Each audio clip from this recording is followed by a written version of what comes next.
Trigger warning. Ghosts, ghouls, and gruesome stuff ahead. It's weird, it's dark, it's your kind of vibe.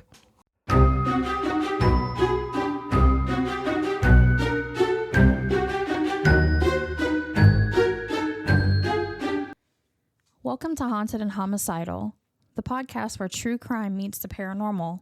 I'm Lauren. And I'm Courtney. Every week we uncover the terrifying, the twisted, and the totally unexplainable. Lock your doors and grab your sage. Because things are about to get haunted and homicidal. What's up? Hey guys.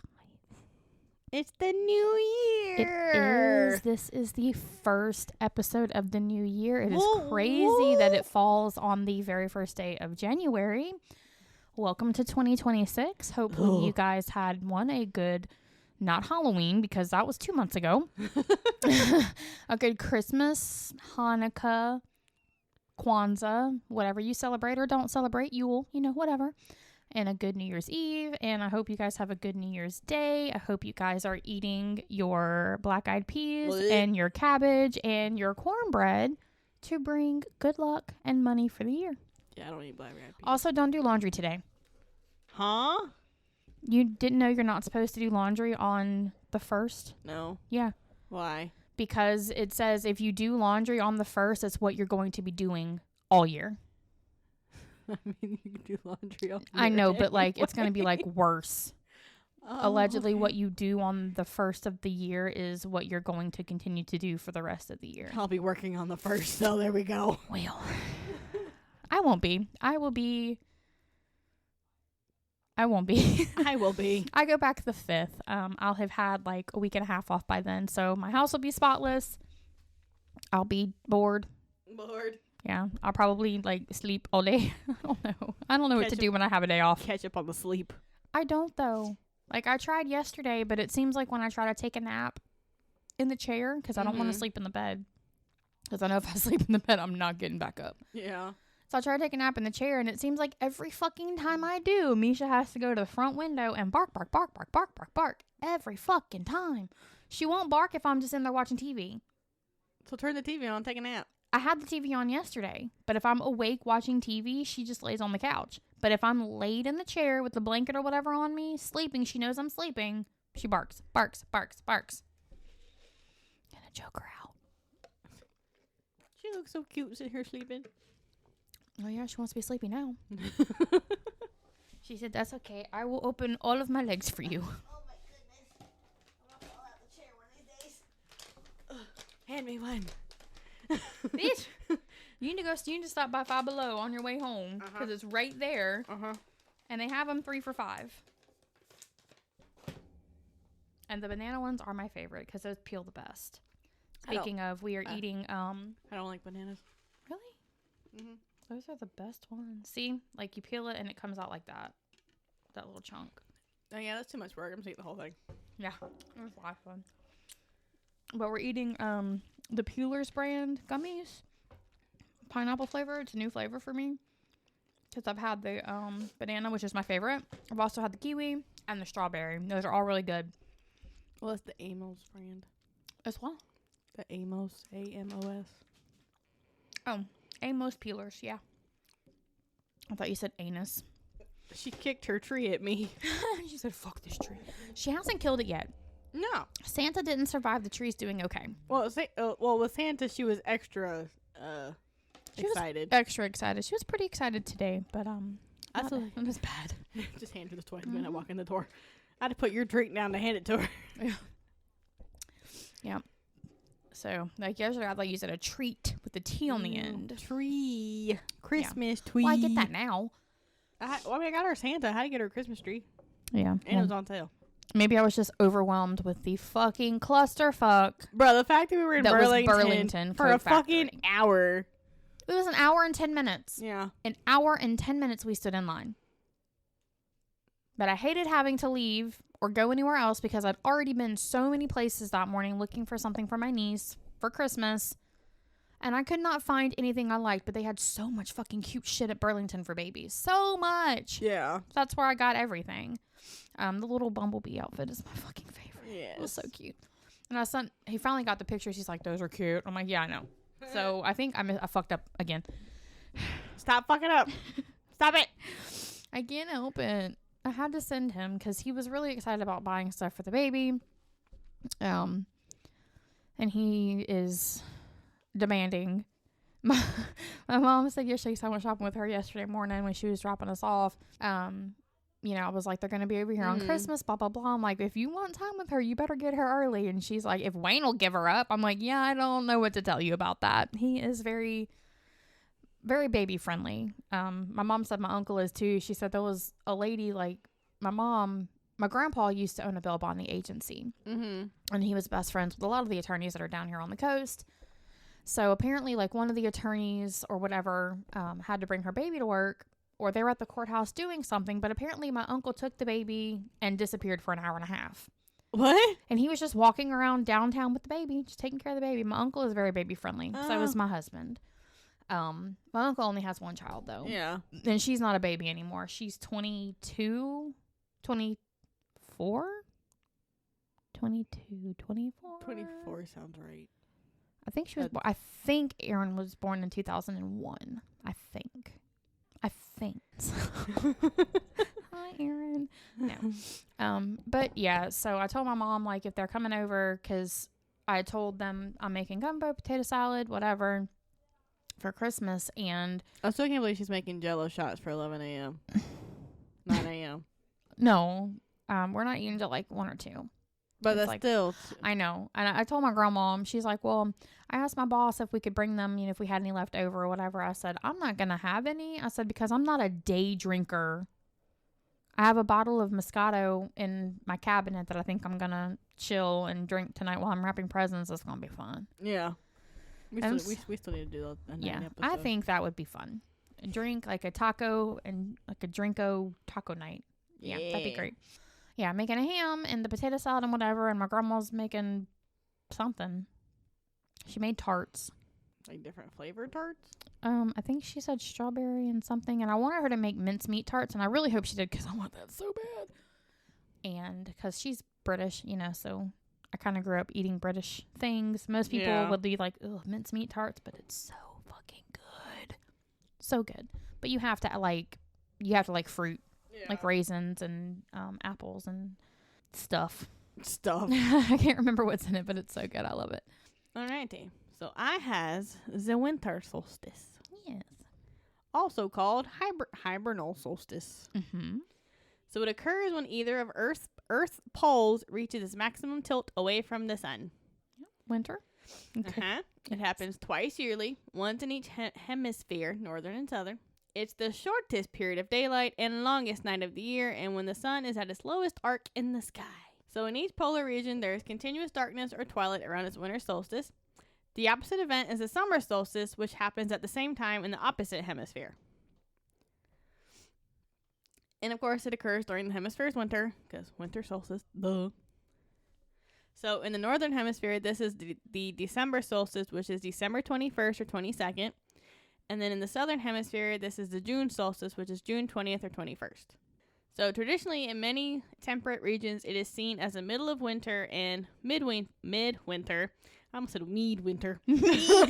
Mean. That's drunk winter, just so you guys know. And midwinter is another name for it, although it carries other meanings as well. Other names are the extreme of winter, the shortest day, and the longest night. It has been a significant time of year in many cultures and has been marked by festivals and rites. And it's because it is the point when the shortening of daylight hours is reversed and the daytime begins to lengthen again. So in parts of Europe, it was seen as a symbolic death and rebirth of the sun. And then some ancient monuments such as Newgrange, which is a prehistoric monument in County Meath in Ireland. And then Stonehenge, which is in England. Yes. And then Cahokia Woodhenge, which is in Collinsville, Illinois.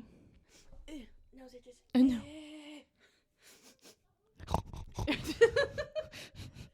Okay. So, we're going to talk about the history and the cultural significance Okay. of Fort. Okay. So, as I said, in ancient Europe, it was symbolized as the death and rebirth of the sun or of a sun god. And there's evidence that it was deemed an important time of the yearly cycle for some cultures as far back as the Neolithic New Stone Age. Okay. Astronomical events were often used to guide farming activities such as the sowing of crops and mating of animals. Livestock were slaughtered so they would not have to be fed during the winter, so it was almost the only time of year when there was plentiful supply of fresh meat for feasting. Yep. Because they couldn't afford to feed them during the winter time because there wasn't anything to feed them. Exactly.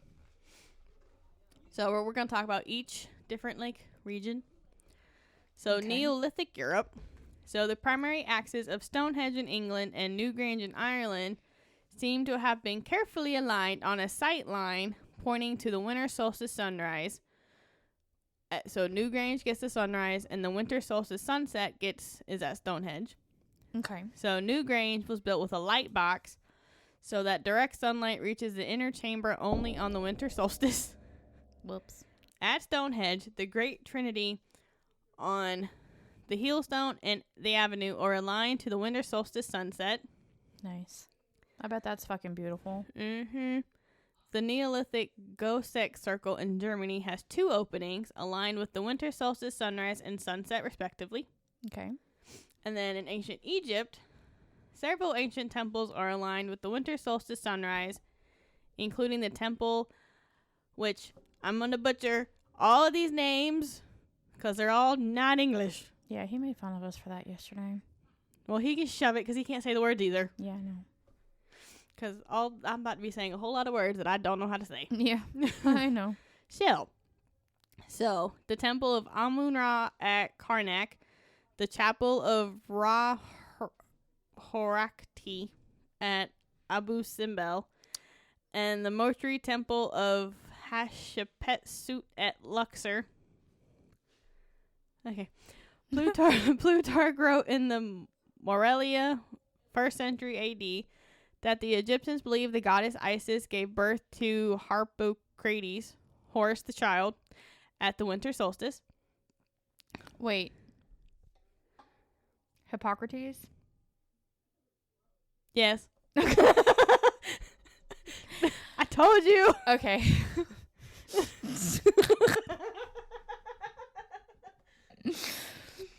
Shut up. Okay. So, Macrobius wrote in the 4th century that the sun appears small at the solstice. 4th century. That's a long time ago. Yes. And on this shortest day, the Egyptians brought an idol of a child sun god out of the shrine. And then in his Panarian,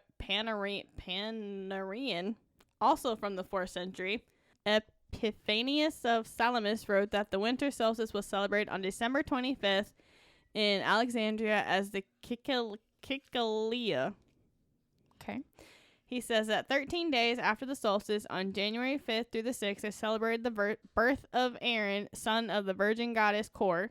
Okay.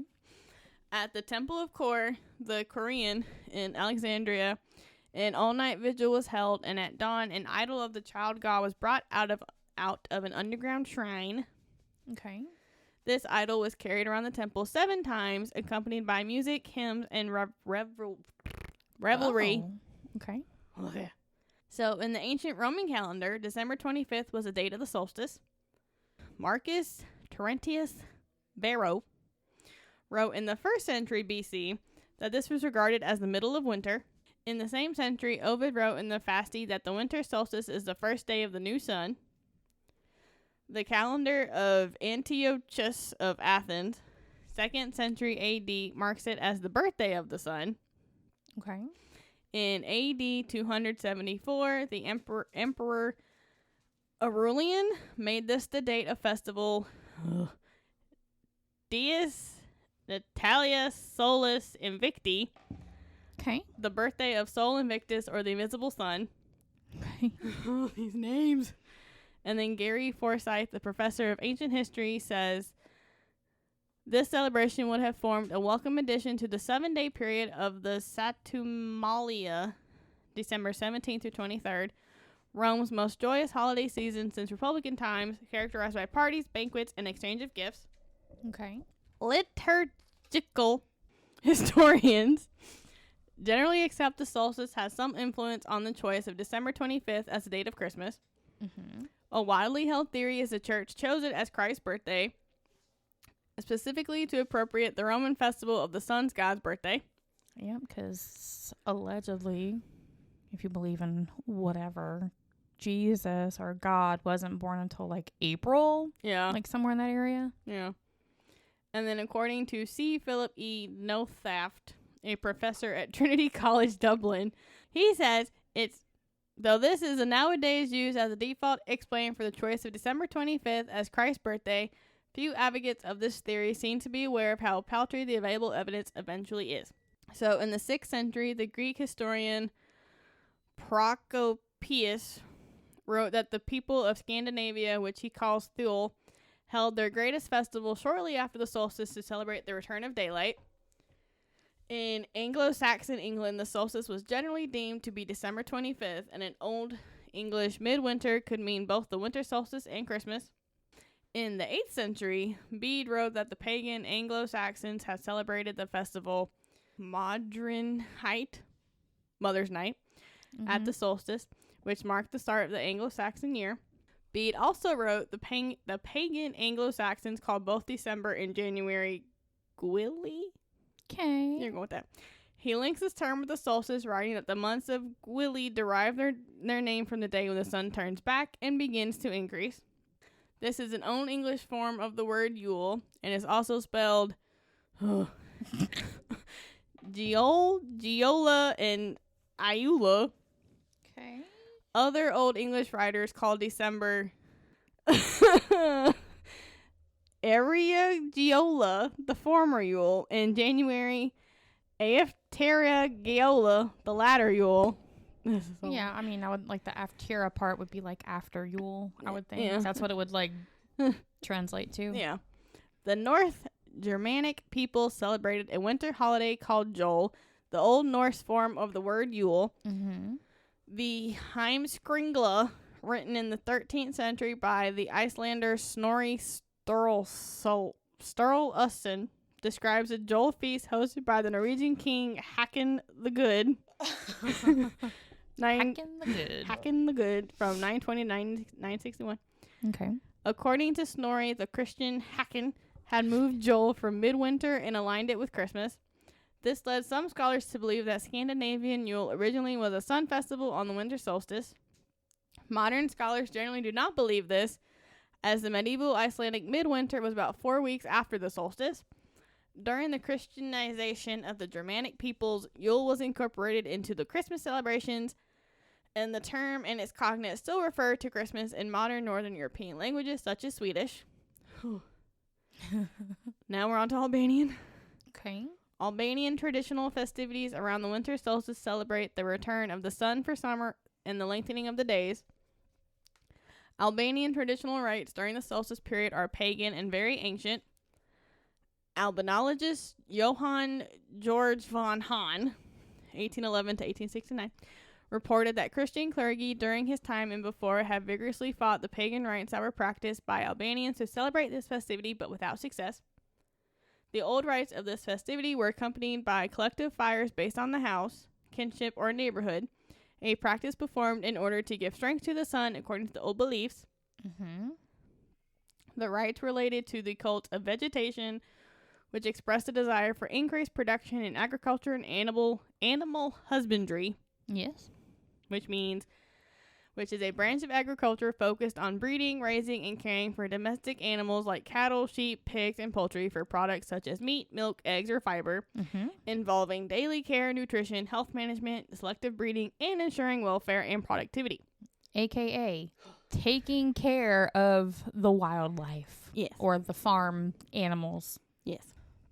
So that was accompanied by animal sacrifices to the fire, lighting pine trees at night, luck divination tests with crackling in the fire or with coins and ritual bread, making and consuming ritual foods, performing various magical ritualistic actions in livestock fields, vineyards, and orchards, and so on. Nata-i Buzmit, Yule Logs Night, is celebrated between December 22nd and January 6th.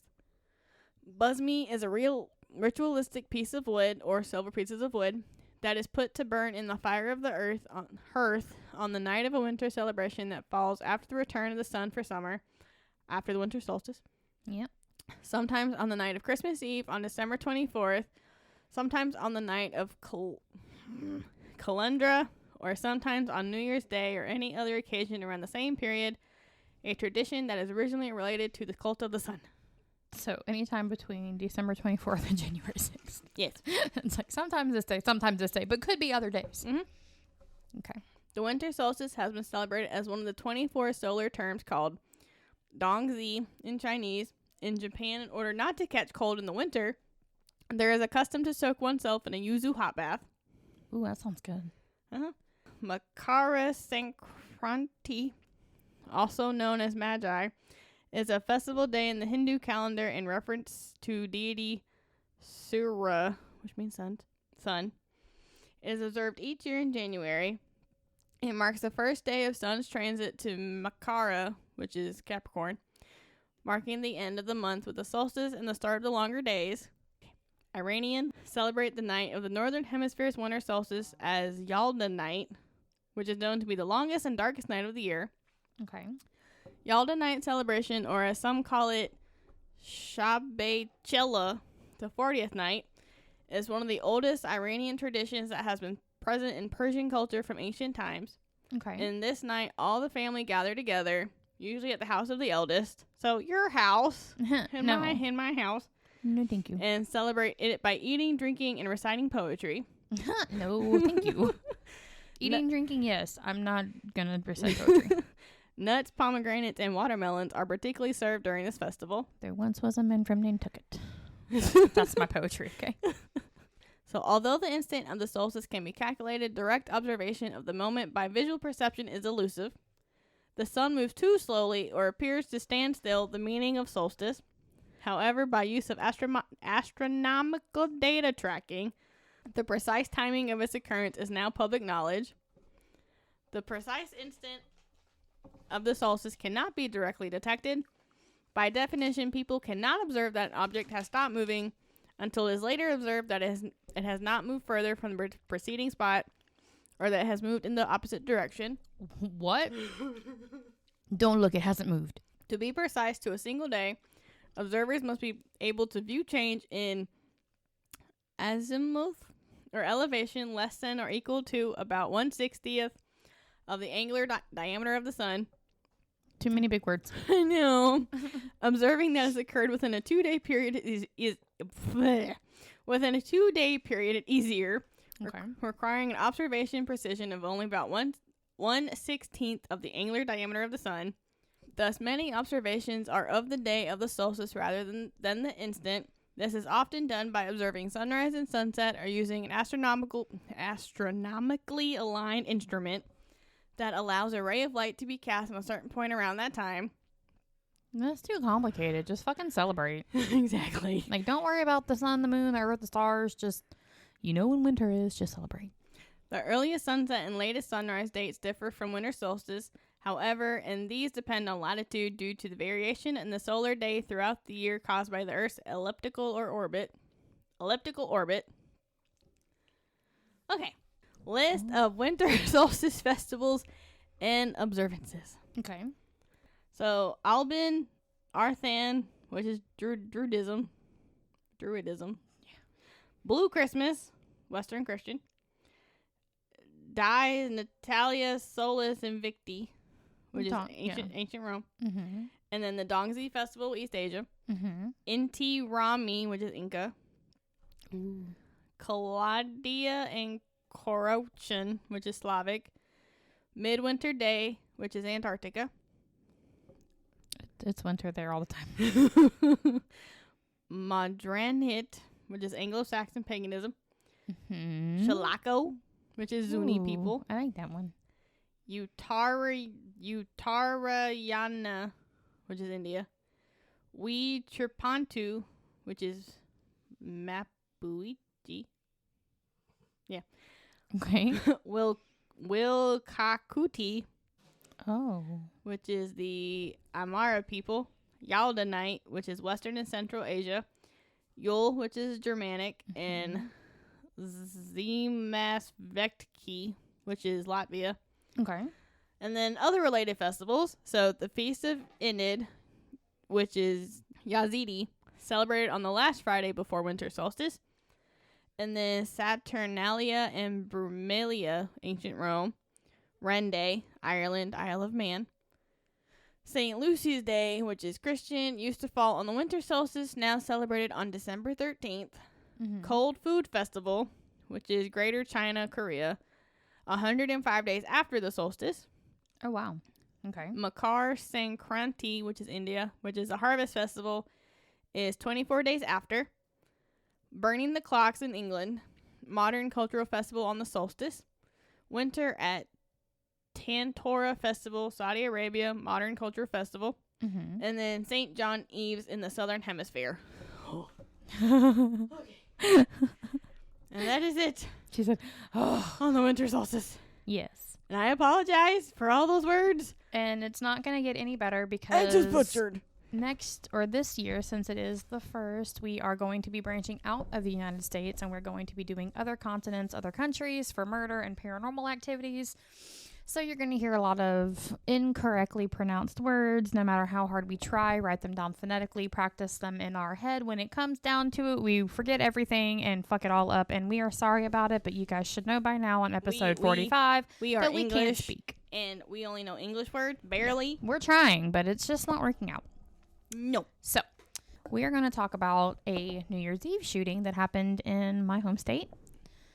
I didn't even know about this. I did because I was at work. I feel like wait, did I know about this? I don't know. I was at work that night, and I was working at, Schmappa Schmans, and we were not able to do any deliveries in that area because of the police presence. So I do remember this. You might have been probably, yeah. Yeah, you might have been. So on, and this happened in Gulfport, Mississippi. So on December 31st of 2021 in Gulfport, Mississippi, a social gathering or party was planned at a Lewis Avenue residence. The party was advertised on social media, problem number one, and it attracted a very large crowd, dozens to more than 100 people by late evening. And this was not a big neighborhood.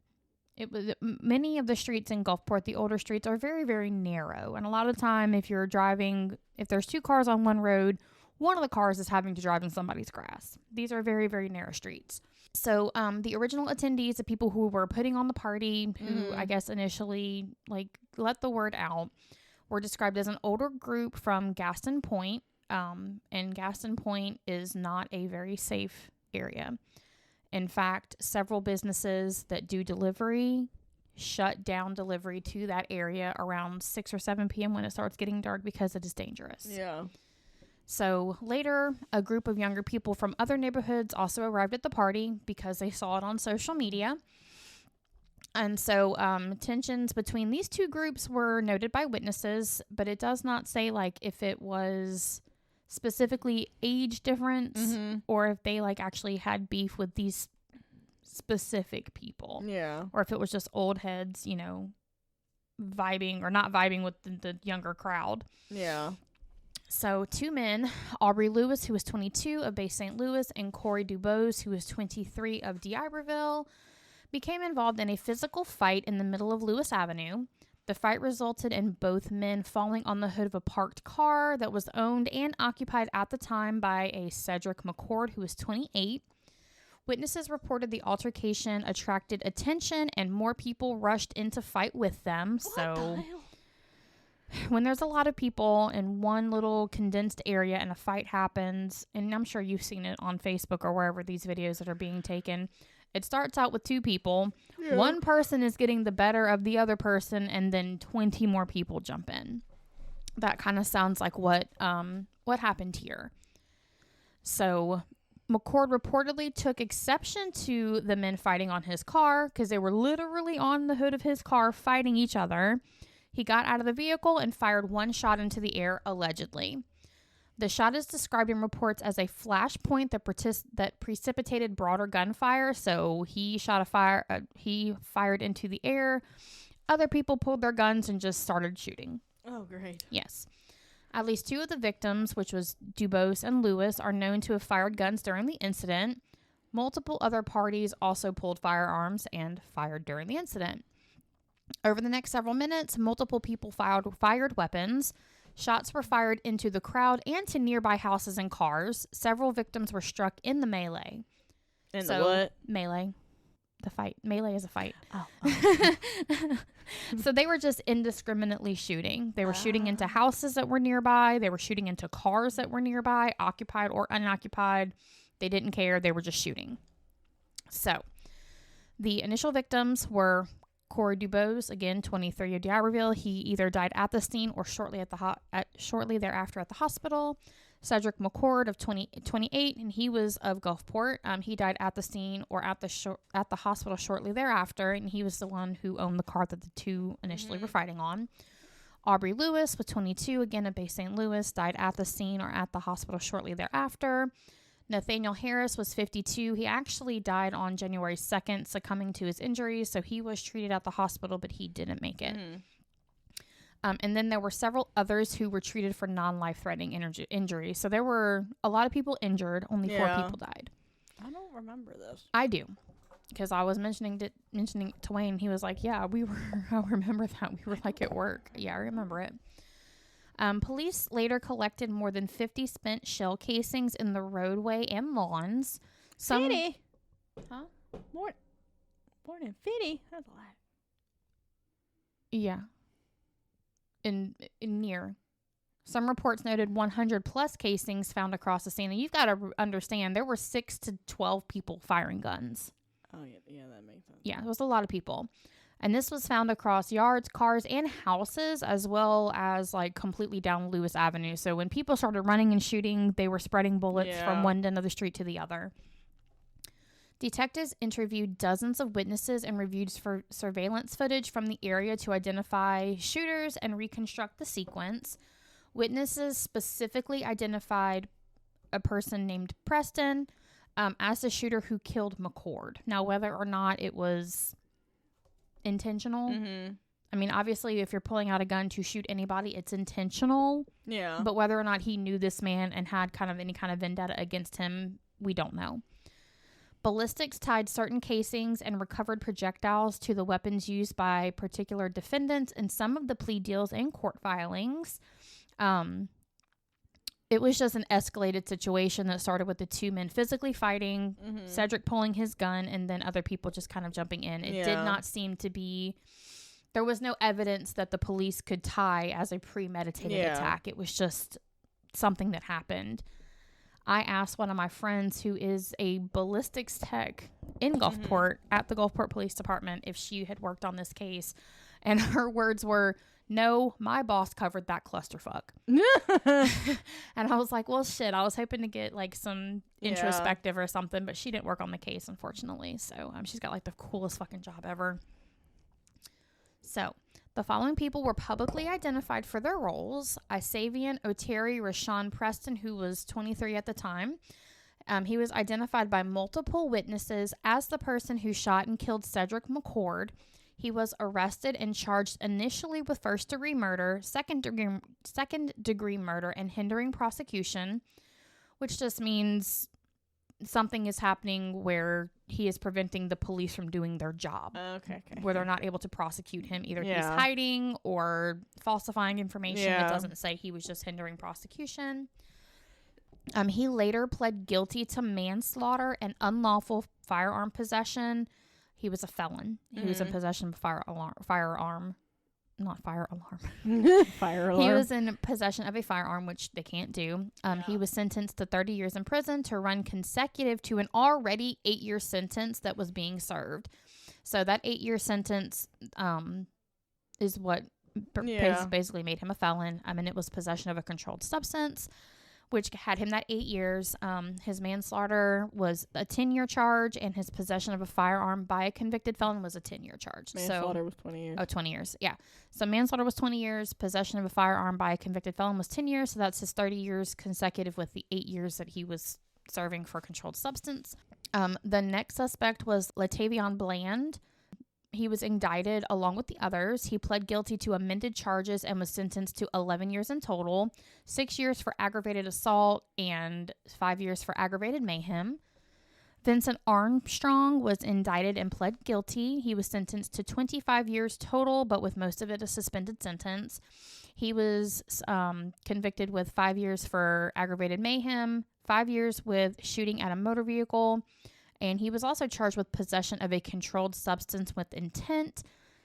Did not say how many years he had for that, but basically with intent is with intent to distribute. Yeah. Because the amount that they had was more than what police would classify as individual use. Yeah. So the next suspect was Mario Clark. He was indicted and pled guilty.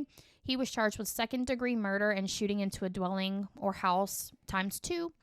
It did not say what his prison sentence length was for that. I actually did look these people up on the MDOC to see kind of what their charges were and like how long their sentences were. Some had information, some didn't. The only people in jail, I think, currently for these charges are Isavion, Latavion, and Vincent. I think the rest of them I did not find them on the MDOC. I found them on the Harrison County Sheriff website, which means they did not transfer to prison. They only went to jail. So they did not transfer to MDOC. So the next person was Khalid Williams. He was named in the grand jury indictments returned in January of 2023. So it took from 21 to 23, for this to happen. Charges included murder, aggravated assault, hindering prosecution. He was charged. Later developments included plea deals. His charges were second-degree murder, shooting into a dwelling or house ×2, unlawful possession of a firearm or weapon. So again, felon with a weapon or a firearm, not a good thing. Possession of stolen property ×2, contempt of court, arbitration, or failure to appear. Now, some of these charges obviously were not related to the shooting, okay? Some of these charges, just at the time they were arrested, this is what they were arrested for. Yeah. And then the other charges were brought later. So it seems like this gentleman he was possession of stolen property, but they tied everything else into it. So the next suspect is Bobby Hands. He was named in the indictment and charged. He was charged with shooting into a motor vehicle, unlawful possession of a firearm or weapon, aggravated assault, and contempt of court bench warrant. So he had a bench warrant. So a bench warrant is basically a warrant for your arrest, but it's one of those warrants that they don't come looking for you. Oh, okay. If you get pulled over, they see you have a warrant, they'll take you. But they do not actively come looking for you. It would be like a parking violation or something minor. Okay. Yeah. So the bench warrant, he was arrested, would probably released OR, which means own recognizance, which means you don't need an attorney. You're arrested. They process you. You leave. Okay. That's what they did when I had my assault charge. Oh, okay. Yeah, they took me in, fingerprints, the photo thing didn't work, and they're like, okay, bye. Like 30 minutes, I was done, okay? Damn. Yeah, so they released me OR, but I had to appear in court at my court date for the arrest, right? He did not do that. So he was in contempt of court for the bench warrant. They picked him up, they OR'd him. He did not show up for his court date, so he got charged for that. And then the final suspect was Brianna Riley. She was named in the indictment and charged. Her only charge was hindering prosecution of a felon, which just means she was trying to protect one of the other people in this case. That's all it was. It didn't say she had any kind of firearm possession or drug possession, stolen property, or that she had attempted murder, aggravated assault. She was just helping one of the other people who were in this case, who did have like a big charge. So, January 2022, the initial arrests and charging of several suspects, including Preston. Court documents in January 2022 described preliminary charges and the fact investigators had identified several shooters. So, this is when they were just starting to piece everything together. They were getting all their T's crossed and I's dotted, and they were starting with the indictments. They were getting everything ready. They were pulling all of the investigation together. So, in January 2023, The grand jury returned indictments against Preston, Latavian Bland, Vincent Armstrong, Mario Clark, Khalid Williams, Bobby Hands, and Brianna Riley on multiple charges, including second-degree murder, aggravated assault, and hindering prosecution.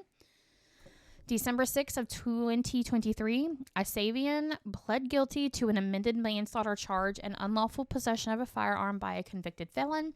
Again, he was sentenced to 8 years consecutive to an already 8-year drug sentence. So it seems like he was arrested for that drug sentence and he was already prosecuted for that. And then all of this kind of went on top of it. So between July and August of 2024, Bland, Armstrong, and Clark all pled guilty to various charges and were sentenced on December 24th. So this has taken a while. This was only last year that some of these people were sentenced. August 5th, 2024, the DA announced more pleas, bringing the tally of convicted participants up to 6 separate individuals by mid to late of 2024. Again, we've already covered who they kind of pinpointed for that. So again, like, only 3 or 4 of them are still in jail. Like, I know Brianna, she's not in jail. She's not showing up on MDOC or Harrison County. And I think, like, the top 3 or top 4, the first people we talked about, I think they are in MDOC. I think it's the top 3. And then the other 4 have been released from prison, you know, and there's kind of, like, no information about what's going on there. But the shooting left Gulfport grieving and raised local discussion about gun safety, illegal parties, neighborhood gatherings, and how social media can amplify attendance and the dangers of that. Yeah. If it hadn't been on social media, this probably would not have happened. Yeah. And it doesn't ever specify who put it on social media, if it was the party planners themselves or just other attendees. So victim memorials and family statements were covered in local press. It was all over the news. And I remember driving by Lewis Avenue and seeing, like, wreaths and all kind of stuff out there. I don't really drive through Gulfport, so I didn't really. Well, my husband's mom lived over in that area, which was scary because I do remember when this happened, we called her and we were like, "Are you okay?" She was like a street over. Yeah, she was that close. She didn't know anything about it. Hadn't heard nothing. She didn't hear any of the gunshots? It was late. It was late. She'd been asleep. She heard nothing. But again, gunshots in that area are kind of normal. Not that many, I wouldn't think. Yeah. But yeah, she lived real close. And, you know, we called to check on her. And she didn't know anything about it. It was crazy. Damn. I'm like, how do you not? Hello? Exactly. Like, you live like a street over. But, like, this was, like, more like at the beginning of the street. And she lived, like, down further. So, I mean, it's possible she didn't hear it. Or, you know, like I said, she was asleep. But I do remember seeing, like, a lot of the funeral wreaths and stuff like that over in that area. I doubt it's still there. But I do remember seeing that for months after it happened. But this case also kind of forced law enforcement efforts to investigate multiple shooters. Yeah. You know, and it kind of just brought them to the fact that it doesn't matter what gun laws we have. Felons are going to get a hold of them. Mm-hmm. And it just is what it is. But I do remember that night, and it was scary because we worked right down there, and, like, we didn't know what was going on. We had just seen police, fire, police, ambulance. And I'm like, really bad wreck, or, you know, something happened. Something's going on.